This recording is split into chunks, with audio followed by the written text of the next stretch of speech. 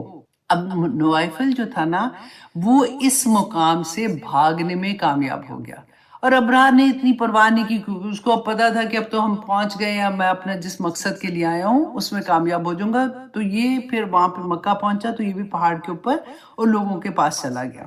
اچھا جی، اب پہاڑ پر چلے گئے جہاں پہ قریش کے لوگوں نے پناہ لی تھی۔ اب یہاں پہ آپ دیکھیے وادی محصر، محصر ہا اور سواد کے ساتھ ہے، میم ہا سواد را، وادی محصر میں تک یہ فوج پہنچی۔ یہ وہی جگہ ہے جہاں پر رسول اللہ صلی اللہ علیہ وسلم حج کے سفر کے دوران تیزی سے گزرتے تھے، کیونکہ یہاں اس مقام پر اللہ سبحانہ تعالیٰ نے جو سزا کا آغاز ہوا تھا وہ اسی مقام سے ہوا تھا۔ اچھا، اب یہاں پہ آپ دیکھیے کہ ہاتھی جو تھے نا انہوں نے آگے جانے سے انکار کر دیا وادی محصر میں، کہتی ہے محمود بیٹھا، باقی سارے ہاتھی، کیونکہ وہ سردار تھا، وہ باقی سارے ہاتھی بھی بیٹھ گئے۔ اب لوگوں نے بڑی کوشش کی، آرمی اس کی تھے، ابراہا نے کہا کہ ان کو چین کرو اور ان کو اٹھاؤ زبردستی۔ اچھا، جب وہ اٹھاتے تھے سارے ہاتھی ساتھ اٹھ جاتے تھے، اور جیسے ان کا منہ یمن کی طرف کرتے تھے تو وہ چلنا شروع ہو جاتے تھے، جیسے مکہ کی طرف کرتے تھے پھر وہاں نیل ڈاؤن ہو جاتے تھے، بیٹھ جاتے تھے۔ اب ان فوج کو سمجھ نہیں آ رہی تھی کیا کرے۔ اب کہتے کچھ دیر کے بعد انہوں نے دیکھا کہ محمود اٹھا، اس نے اپنا منہ یمن کی طرف کیا اور بھاگنا شروع کیا، اور جیسے محمود بڑا ہاتھی جو ان کا سردار تھا وہ بھاگا، پیچھے سارے ہاتھی بھاگنے شروع ہو گئے اور وہ یمن کی طرف بھاگ رہے ہیں۔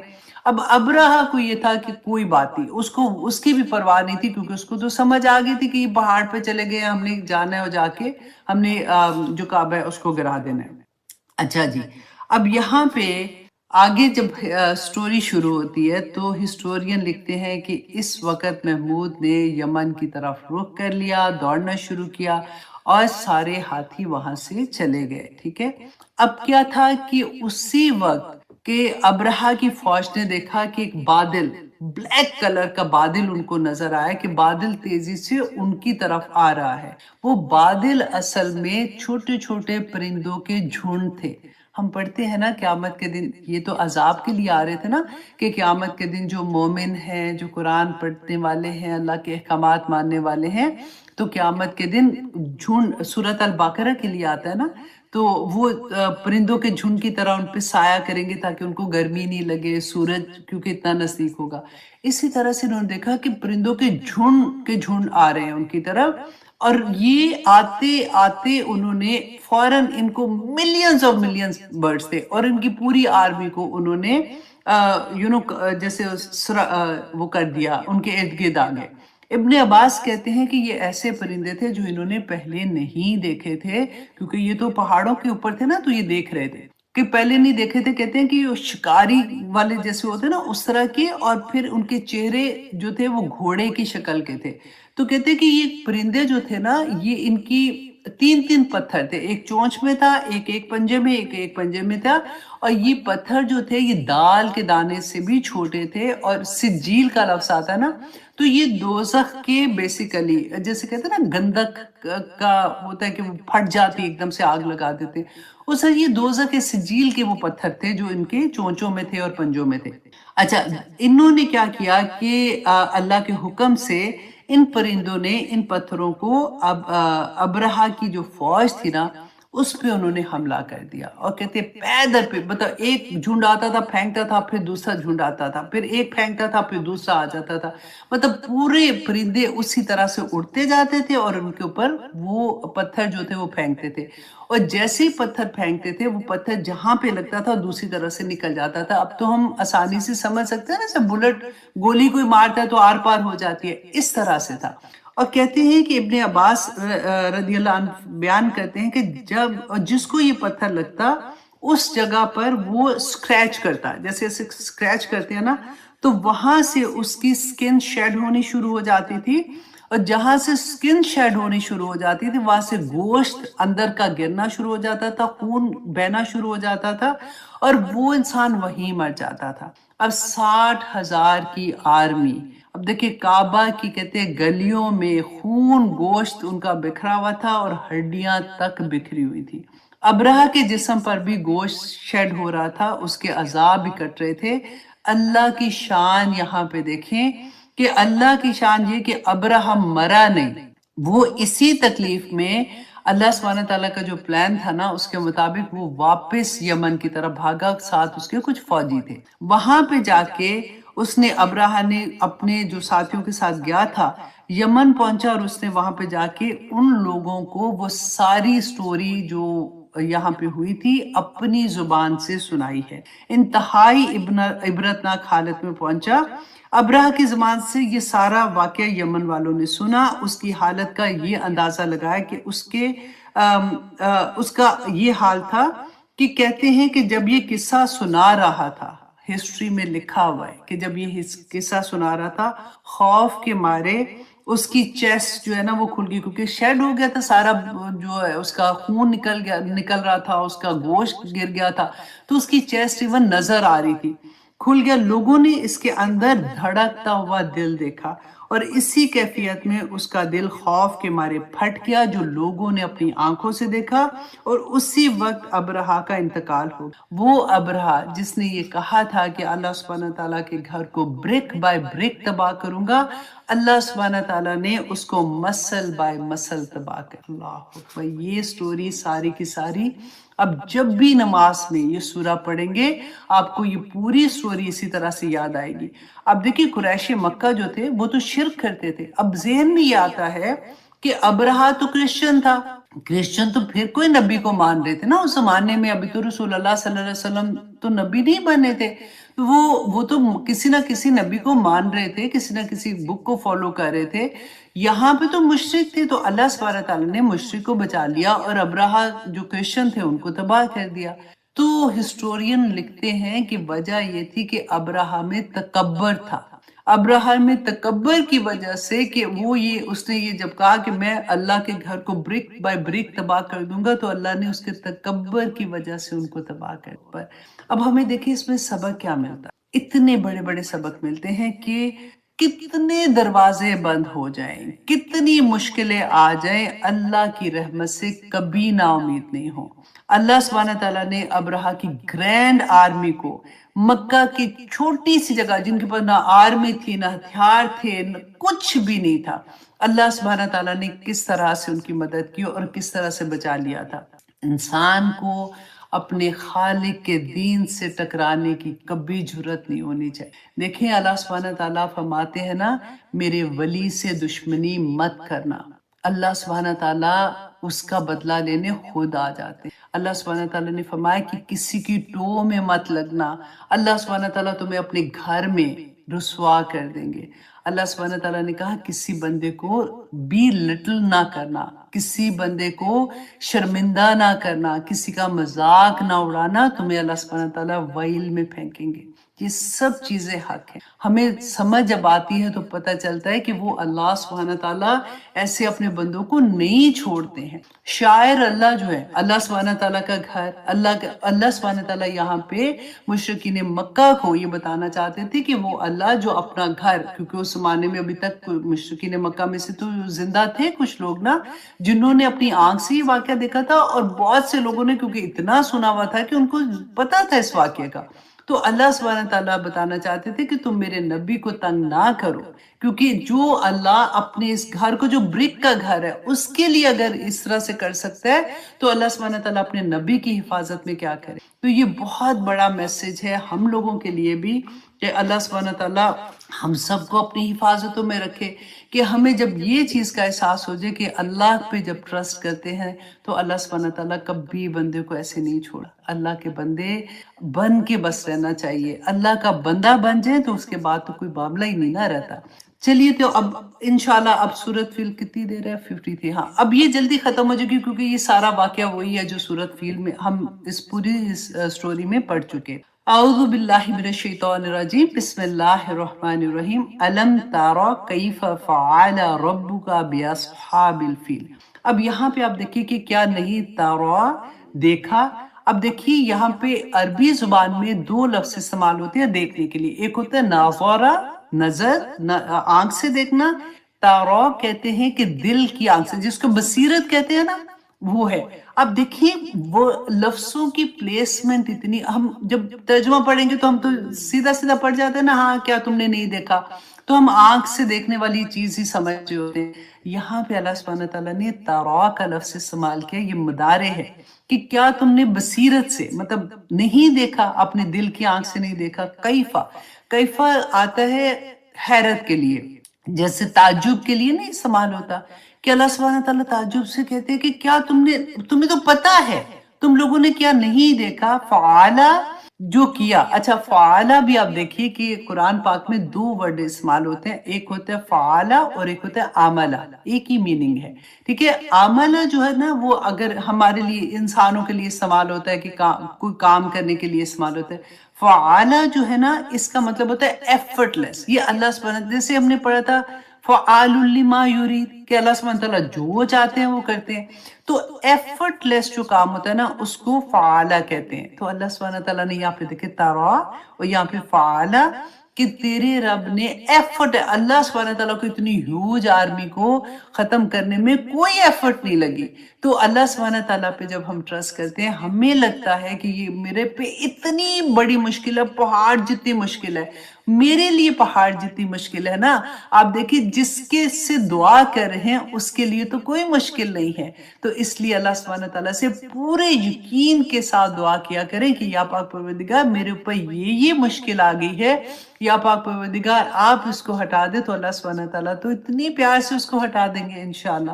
فَعَلَى رَبُّكَ. اب یہاں پہ دیکھیے کہ اللہ سبحانہ تعالیٰ رسول اللہ صلی اللہ علیہ وسلم کو یہاں پہ اللہ کا لفظ نہیں ہے. اللہ جو ہے نا ورڈ، اس کے اندر اللہ سبحانہ تعالیٰ کے جیسے ہم 99 نیمز پڑھتے ہیں، وہ اللہ کی صفات ہے نا، اللہ کے اندر وہ ساری صفات شامل ہوتی ہیں. جب ہم اللہ کر کے پکارتے ہیں نا، تو جب آپ پکارتے ہیں تو ذہن میں رکھا کرو کہ میں اللہ کی ساری صفات کے ساتھ اللہ کو پکاروں. یا اللہ تو میرا رب، تو میرا مالک، تو میرا آقا، یا اللہ تو ذوالجلال والاکرام، یا اللہ تو حی القیوم. سارے 99 نیمز جو ہے نا وہ اللہ کے اندر آتے ہیں. لیکن جب یہ رب کا لفظ آتا ہے نا، یہ اتنی محبت، یہ اللہ کی صفت آتی ہے، اتنی خوبصورت آتی کہ آقا، کیونکہ عرب کے لوگ اس لفظ سے فیملیئر تھے. وہ آقا اور غلام کا تو سسٹم تھا، آپ کو پتہ ہے نا. تو غلام جو تھا وہ اپنے مالک کو وہ کیا کہتا تھا، رب کا کرتا تھا. جیسے ہم وہ دعا بھی نہیں پڑھتے، ماں باپ کو بھی کہتے تھے رب ارحمہما کما ربیانی صغیرا. تو اس لیے وہ فیملیئر تھے اس ورڈ سے. تو اللہ سبحانہ تعالیٰ نے ایک تو رسول اللہ صلی اللہ علیہ وسلم کو تسلی دی کہ تیرا رب، اور دوسرا لوگوں کو، مشرکین مکہ کو کہا، کیونکہ ان کے کانسیپٹ جو تھا نا آقا کا، غلام کی تو زندگی اپنی کچھ ہوتی نہیں تھی، کہ رب تیرا، وہ رب جو تیرا آقا ہے، جو تیرا مالک ہے، خالق ہے، جس نے تجھے پیدا کیا ہے، جو تیرا مدبر ہے، جس نے تیری تقدیر کے فیصلے بھی لکھے ہوئے ہیں، کہ وہ تجھے سنبھال لے گا. کہ الم تر کیف فعل ربک باصحاب الفیل. اب اس لفظ کو دیکھیے کہ جب ہم کسی کے ساتھ کوئی ریلیشن قائم کرتے ہیں نا، اس کو آپ کیسے کہہ سکتے ہیں، جیسے فار ایگزامپل بیت اللہ، تو بیت اللہ اللہ کا گھر، رسول اللہ اللہ کا رسول. تو جس سے نسبت قائم کی جاتی ہے نا، وہ بیسیکلی وہ بڑا ہوتا ہے، اور دوسرا یہ نہیں ہوتا کہ وہ کوئی چھوٹا یا اس طرح، مطلب کیا کہنا چاہیے، درجے میں سمجھ لیں کہ مطلب وہ تھوڑا نیچے ہوتا ہے، اس لیے اس کی نسبت اس کے ساتھ قائم کی جاتی ہے. اب یہاں پہ آپ دیکھیے اللہ سبحانہ تعالیٰ کہتے ہیں بِأَصْحَابِ الْفِيلِ، کہ ہاتھی والوں کے ساتھ، کہ وہ جو فوج آئی تھی ابرہہ کی، اس کو ہاتھی والوں کا کہہ دیا کہ مطلب تم تو اتنے گئے گزرے ہو کہ تم جانوروں سے بھی گئے گزرے ہو، کہ تم ہاتھی کس کہتے ہیں، صحاب الفیل کہتے. اب یہاں پہ دیکھیے ہاتھی تو نہیں آئے تھے، ہاتھی تو بھاگ گئے تھے. یہاں پہ اللہ سبحانہ تعالیٰ ان کو، جو اس کی فوج آئی تھی نا، اس کو اللہ سبحانہ تعالیٰ، دیکھیے ایک سینٹنس میں ہم نے تارا کو دیکھا، ہم نے فعالہ کو دیکھا، ہم نے اصحاب الفیل کو دیکھا. تو کتنی خوبصورت بات لگتی ہے نا. اللہ سبحانہ تعالیٰ فرماتے ہیں الم یجعل کیدہم فی تضلیل، کہ کیا نہیں کر دیا تھا ان کی چال کو فی تضلیل، بیکار اور حقارت کر دیا. اچھا کئی تو ہم کہتے ہیں ایسی چال کو جو مکر ایسا والا جو خفیہ چھپا ہوا مکر نہیں ہوتا جو خفیہ کہتے ہیں۔ لیکن ہم یہ دیکھیں کہ جب ہم جو ابرہہ آیا تھا وہ تو دندناتا ہوا آیا تھا، وہ تو خفیہ نہیں آیا تھا۔ تو یہاں پہ اللہ سبحانہ تعالیٰ نے یہ قاعدہ کا پتہ ہے کیوں لفظ استعمال کیا؟ کیونکہ یہ خانہ کعبہ کو جو آیا تھا نا کہ میں غصے سے آیا ہوں، تو ایک بچے نے ایسے کیا تھا اور وہ لڑکوں نے آگ بون فائر کر رہے تھے تو آگ لگا دی، یہ وجہ نہیں تھی۔ اس کی وجہ کچھ اور تھی جس کو اس نے چھپایا ہوا تھا۔ وہ خانہ کعبہ کو اس لیے گرانا چاہتا تھا تاکہ وہ اکانومی اپنے پیسے کی خاطر، اپنی دنیا کی خاطر کہ ہم کیسے میں یمن کو اس طرح سے کر دوں جیسے وہ پہلے تھا، اور یہاں سے اکانومی ان کی خراب ہوگی، لوگ نہیں آئیں گے بیت اللہ میں، تو ڈیفینیٹلی لوگ پھر یمن کے رخ کریں گے۔ تو اس وجہ سے یہاں پہ قیدا کا لفظ آیا ہے۔ تو اللہ سبحانہ تعالیٰ فرماتے ہیں وَأَرْسَلَ عَلَيْهِمْ طَيْرًا أَبَابِيلَ، اور ارسلہ اور اس نے بھیجے علیہم اوپر سے، الا ہوتا ہے نا اوپر سے، ان کے اوپر سے طیرن پرندے، ابابیل جھنڈ کے جھنڈ۔ اچھا ابابیل آتا ہے ایک خاص سپیشی کے لیے بھی آتا ہے، ابابیل اس کو کہتے ہیں، اور کہتے ہیں یہ والی سپیشی جو ہے نا یہ کمال کی پرندے ہوتے ہیں، چھوٹے چھوٹے پرندے ہوتے ہیں، لیکن یہ 10 مہینے مسلسل اڑتے ہیں۔ یہ مطلب 10 مہینوں میں یہ بریک بھی نہیں لیتے ہیں۔ آپ نے دیکھا ہے کبھی کبھی ہم ڈاکومنٹری میں دیکھتے ہیں کہ پرندے اڑے ہوتے ہیں تو مطلب وہ ذہن میں آتا ہے نا پھر کھانا کیسے کھاتے ہوں گے، یہ کیا کرتے ہوں گے، تو وہ چلتے چلتے ایک دم سے پانی سمندر کے اوپر سے گزرتے ہیں تو ایسے اٹھا لیتے ہیں مچھلی کو اور کھا لیتے ہیں، یا جو بھی ان کی خوراک ہوتی ہے۔ تو یہ 10 مہینے تک اڑتے رہتے ہیں، اور ان کی زندگی ابابیل جو ہے نا 20 سال ان کی زندگی ہوتی ہے۔ تو اللہ سبحانہ تعالیٰ نے اس پرندہ ابابیل کا یہاں پہ ذکر کیا، ترمیہم بحجارت من سجیل، کہ انہوں ترمی ہوتے جو رمی کرنا، جیسے ہم حج پہ جاتے ہیں تو پتہ دور سے نشانے پہ پورا دھڑ سے نشانے پہ جو لگتا ہے نا اس کو کہتے ہیں رمی کرنا۔ تو اللہ سبحانہ تعالیٰ فرماتے ہیں وہ پھینکتے تھے نشانے پر ان کے پتھر، بحجارت من سجیل، سجیل کہتے ہیں یہ دوزخ سے جو وہ پتھر آئے تھے سجیل کی وجہ سے، اس کا جیسے میں نے آپ کو بتایا نا دانے کی طرح باریک تھے، اور جس پہ لگتے تھے مطلب وہ پھٹ جاتا تھا اور کس طرح سے اسکریچ کرتے تھے، وہ ساری چیزیں ان کے جسم سے وہ بلڈ نکلنا شروع ہو جاتا تھا، فلیش پورا، اور پھر پورا ان کا گوشت، اور وہ اس طرح سے مر جاتے۔ اللہ اکبر، فجعلہم کعصف مأکول، تو اللہ سبحانہ تعالیٰ فرماتے ہیں تو اس نے کر دیا، مطلب اللہ سبحانہ تعالیٰ نے کر دیا کہ ان پتھروں کی وجہ سے جو پتھر گرے تھے کر دیا کعصف مأکول، اور بھوسے کی طرح کھائے ہوئے۔ جیسے گائے کو آپ دیکھو نا منہ کرتے جو گالی اس کو کہتے ہیں، منہ میں جو بھی اس نے چارہ کھانا ہوتا کرتی رہتی، اور بالکل بیکار جب ہو جاتا ہے تو اس کو وہ پھینکتے، کہ اس کی مانند اللہ سبحانہ تعالیٰ نے اس پوری آرمی کو کر دی۔ تو یہ جناب یہاں تک ہم اپنی الحمدللہ دیکھیں پورے ٹائم تک آج ہو گئی ہے۔ مجھے یہ تھا کہ اتنی لمبی ہسٹری ہے، اور میں نے اتنی مشکل سے اس کو لکھا، یاد کیا ایک ایک پوائنٹ کو، تاکہ آپ لوگوں تک، کیونکہ پتہ ہے ایک دفعہ ہم سن لیتے ہیں نا تو ہمیشہ ہمارے ذہن میں رہتا ہے کہ یہ ابرہہ کون تھا، اس نے کیوں حملہ کیا تھا، what was the reason، اس وقت پوری دنیا میں مکہ کی کیا حال تھا، یمن کیسا تھا اس وقت، جو کرسچن کنٹریز تھے جو وہ اس وقت کیسے تھے، کس طرح سے یہ ساری چیزیں ہو رہی تھی۔